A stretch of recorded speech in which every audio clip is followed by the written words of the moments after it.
Hello everyone, this is Nishant. Life itself is a form of suffering. The rich suffers because of their riches. The poor suffers because of their poverty. People without a family suffers because they have no family. People with a family suffers because of their family. People who pursue worldly pleasures suffers because of their worldly pleasures. People who abstain from worldly pleasures suffers because of their abstention. This is not to say that all suffering is equal. Some suffering is certainly more painful than other suffering, but we all must suffer in spite of that. Pain and losses are inevitable and we should let go of trying to resist them. Dissatisfaction and unease are inherent parts of human nature, and as we will see, necessary components to creating consistent happiness. So, let's find out how to find happiness.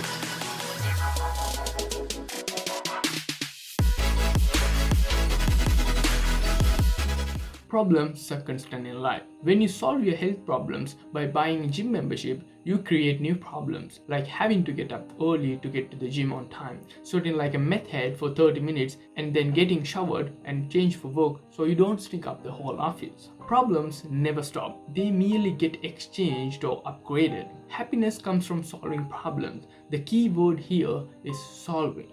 The secret sauce is in the solving of problems, not in not having problems in the first place. If you're avoiding your problems or feel like you don't have any problems, then you're going to make yourself miserable. If you feel like you have problems that you can't solve, you will likewise make yourself miserable. To be happy, we need something to solve. Happiness is therefore a form of action. It's an activity, not something that is passively bestowed upon you, not something that you magically discover from any specific guru or teacher. You don't find it waiting for you in a place, an idea, or job for that matter. Happiness is a constant work in progress because solving problem is a constant work in progress. The solutions to today's problem will lay the foundation for tomorrow's problem, and so on. True happiness occurs only when you find the problems you enjoy having and enjoy solving. Sometimes those problems are simple: eating good food, traveling to some new place, winning at the new video game you just bought. Other times, those problems are abstract and complicated. Fixing your relationship with your partner, finding a career that you can feel good about, whatever your problems are. The concept is the same. Solve problem.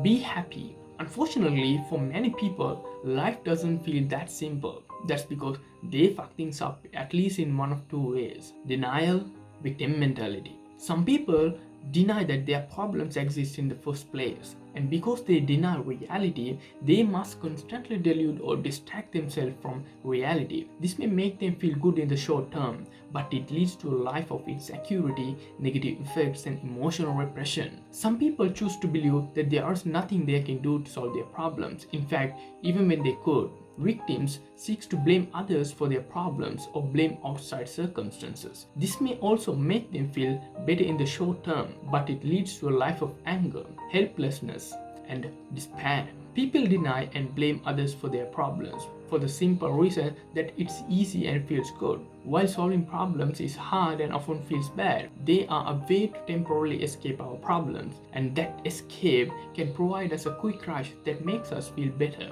Many self-help gurus teach you new forms of denial and give you with exercises that feel good in short term while ignoring the underlying issue. Remember, nobody who is actually happy has to stand in front of a mirror and tell himself that he is happy. We all have our chosen methods to hide the pain of our problems, and in moderate doses, there is nothing wrong with this. But the longer we avoid the emotions, the more painful it will be when we finally do confront our issues. Emotions are overrated. They are feedback mechanisms telling us that something is either likely right or likely wrong for us. Nothing more, nothing less. Like the pain of touching a hot stove teaches you not to touch it again. The sadness of being alone teaches you not to do the things that made you feel so alone again. Emotions are simply biological signals designed to nudge you in the direction of beneficial change. If you feel crappy, it's because your brain is telling you that there is a problem that's unaddressed or unresolved. In other words, negative emotions are call to action. When you feel them, it's because you are supposed to do something. On the other hand, positive emotions are reward for taking the proper action. When you feel them, life seems simple and there is nothing else to do but enjoy it. Then, like everything else, the positive emotions go away because more problems inevitably emerge. Emotions are part of the equation of our lives, but not the entire equation. Just because something feels good doesn't mean it is good. Just because something feels bad doesn't mean it is bad. Emotions are merely signposts, suggestions that our neurobiology gives us, not commandments. Therefore, we shouldn't always trust our emotions. In fact, I believe we should make a habit of questioning them. Everybody enjoys what feels good. Everyone wants to live a carefree, happy, and easy life, to look perfect and make money and be popular and well respected and admired. Everybody wants that. It's easy to want that. A question that most people never consider is, what pain do you want in your life? What are you willing to struggle for? Because that seems to be a great determinant of how our lives turns out. People want amazing physics, but you don't end up with one unless you legitimately appreciate the pain and physical stress that comes with living inside a gym for hour upon hour. Unless you love calculating and calibrating the food you eat, planning your life out in tiny plate-sized portions. People want to start their own business, but you don't end up a successful entrepreneur unless you find a way to appreciate the risk, the uncertainty, the repeated failures, the insane hours devoted to something that may earn absolutely nothing. You can't win if you don't play, because happiness requires struggle. It grows from your problem. Joy doesn't just sprout out of the ground like daisies and rainbows. Real, serious, lifelong fulfillment and meaning have to be earned through the choosing and managing of our struggle. Whether you suffer from anxiety or loneliness or obsessive compulsive disorder or boss who ruins half of your waking hours every day, the solution lies in the acceptance and active engagement of that negative experience, not the avoidance of it, not the salvation from it. What determines your success isn't what do you want to enjoy. The relevant question is, what pain do you want to sustain? The path to happiness is the path full of struggle and shame. You have to choose something. You can't have a pain-free life. It can't all be roses and unicorns all the time. Pleasure is the easy question, and pretty much all of us have a similar answer. Like I said before, the more interesting question is, what pain that you want to sustain? That's the hard question that matters. The question that actually gets you somewhere. It's the question that can change your perspective.